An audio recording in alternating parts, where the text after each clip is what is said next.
Hello guys, welcome back to another video. So I've reset my car.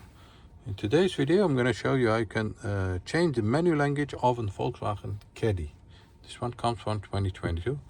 I had to search for about 15 minutes to find the entry to change the menu language, and I wanted to share it with you guys. Okay, we're going to change it over here.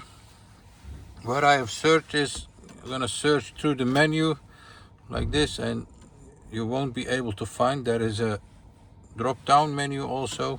It's also not over here. The secret is in this line over here. You need to scroll up, and then there is a settings button, and here you can find the language. Let's say we're gonna change to Dutch, and you'll see that the J menu will change to Dutch, and also this will change to Dutch. That was it. This is on how you can change the menu language of a Volkswagen Caddy. I hope you enjoyed it and hope to see you next time in another video. Stay safe, take care, bye bye.